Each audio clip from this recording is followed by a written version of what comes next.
Capobianco, who's in Geneva. He is the Director of Health and Care at the International Federation of the Red Cross. Welcome, Emanuele. Why is Europe messing up its vaccination programs? I mean, there isn't anybody outside of Europe who says it's going well. Well, the situation in Europe of the vaccine is worrisome. We know there have been delays in the negotiations of contracts a few months ago. We know there were delays in the approval of vaccines by the European Medicine Agency. But what we are seeing is also now delays in the delivery of the vaccines and also quite a lot of vaccine hesitancy within communities all across Europe. So a combination of factors then. The WHO has warned of its fear that this slow pace of inoculations could encourage new variants to develop. Can you just explain the science behind that? Yes, it's very clear.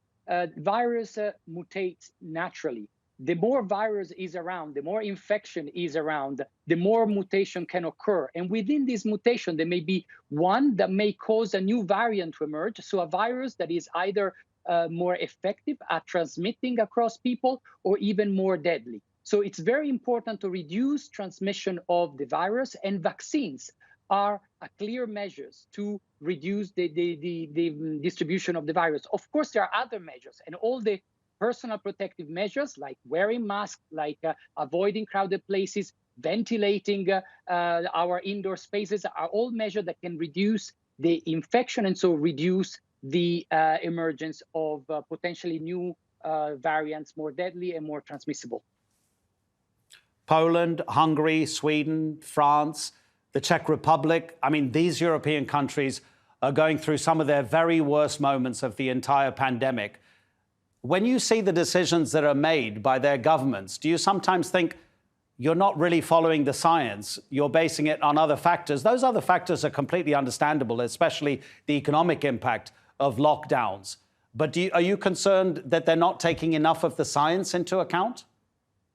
I think scientists have had a very hard time throughout the world and throughout the past year and a half to make themselves understood to politicians. Politicians have not made it easy to people to understand what the science was, and sometimes media have also created more complexity. I think there is a responsibility of all parts of the society to try to steer this in the right direction, and science needs to be at the very center. The only problem with science is that it's not always exact and precise. So there is a degree of uncertainty that is what is being exploited by those ones who are anti-science or anti-vaccines. But science can be reliable. And I think governments all over the world who have been following science are now in a much better situation. Look at Australia, look at New Zealand, look at many countries in Asia. They have been following science very, very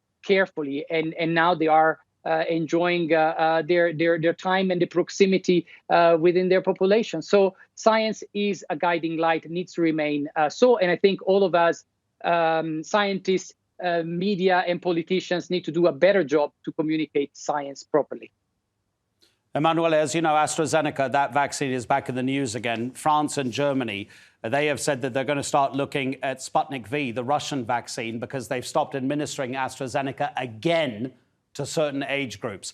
I've looked at the figures, and I won't go through all of them because they're literally millions and hundreds of thousands. But I looked at Denmark, Hungary, Germany, Greece, and Belgium. And out of the AstraZeneca vaccines that have been delivered to them, so many hundreds of thousands have not been administered. Are countries overreacting regarding the AstraZeneca vaccine?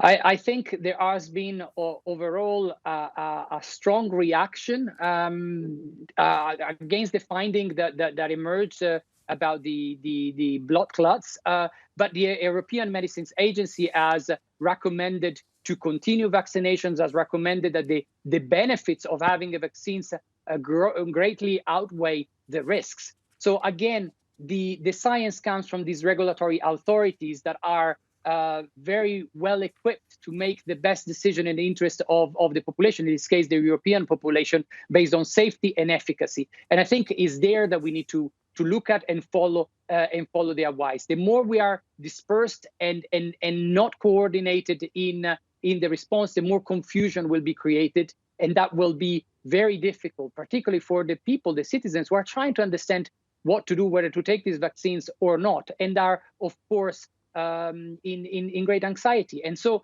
we as the Red Cross are trying as much as possible to try to share the news as we know them, as we understand them, to make sure that people do not stay away from vaccines, that we actually take this opportunity to protect themselves and protect the people of the lives of the people around themselves. Emanuele Capobianco, thank you as always. Take care.